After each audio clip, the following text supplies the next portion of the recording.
Hello. Welcome to our next essay, that is essay 520. Now, essay 520 talks about analytical procedure. This video will be 100% in English. If you need these notes, you can download it from our Telegram channel. Link is in the description. Okay. Now, essay 520 talks about analytical procedures.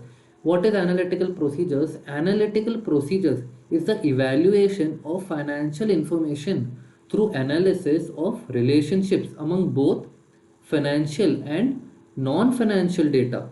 It also includes investigation as is necessary of identified fluctuations or relationships that are inconsistent with other relevant information or that differ from the expected values by a significant amount. So what is analytical procedures? Analytical procedures, if you just think you are performing an analysis, that means you are finding ratios, you are finding trends.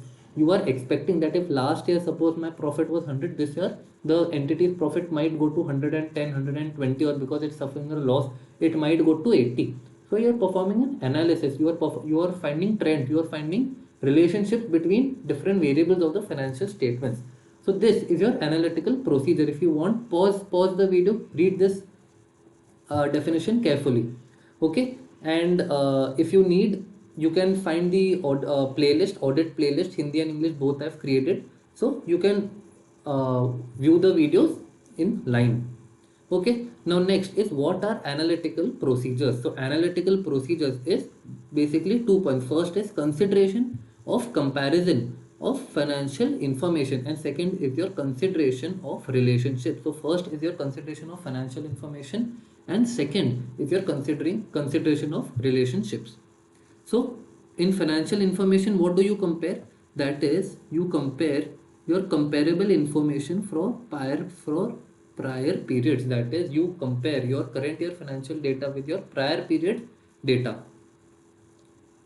Second is with anticipated results, that is what results are anticipated. Third is what the auditor expects based on his working, what he feels that his figures might be.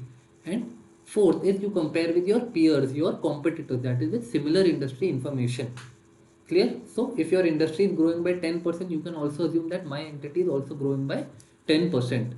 Now consideration of relationship, that is your elements of financial information. You will identify relationships between your elements of financial information. For example, every year you noticed that my profit is 1% of my total assets. So this year also you can identify this relationship. And second is any financial information and relevant non-financial information. This is used for relationships. Okay. So analytical procedures is of two. First is your comparison of financial information. I'll erase this so that it is easier to read. First is your comparison of financial information, and second is your consideration of relationships. Okay. So now what are the auditor's procedures? The auditor's procedures are, first he will have to determine suitability of particular SAP. Now SAP is your substantive analytical procedures. That is, following factors he will have to consider the following factors. First is your SAP has to be more suitable to large volume of transactions tending to be predictable over time, because what you're doing is a trend analysis. So you will need data from previous years, and you will need a lot of data. So therefore it should have large volume tending to be predictable over a time. You cannot predict someone over 1 year or 2 years. You will need at least 5 to 10 years of data.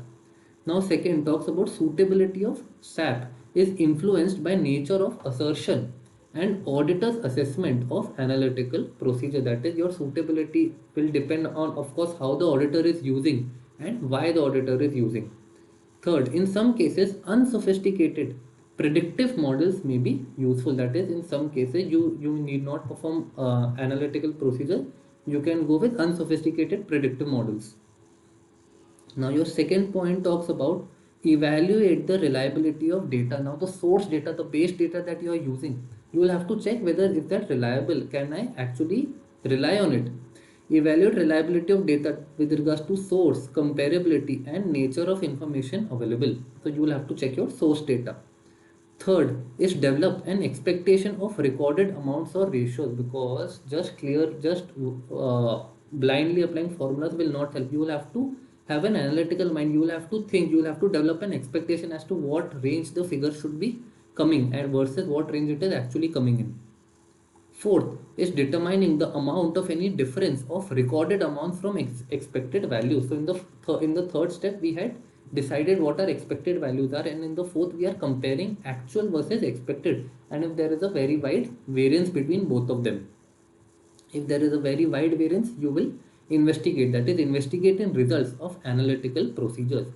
So if the auditor identified fluctuations or relationships that are inconsistent, so if the auditor identified any fluctuations or relationships that are inconsistent with other relevant information, the auditor shall investigate such differences by, he will either inquire the management, or second, he will perform any other audit procedures as necessary. So either you can ask the management ki boss, why is there such a difference? I thought this figure will be coming, but your actual figure in your financial statements is so and so.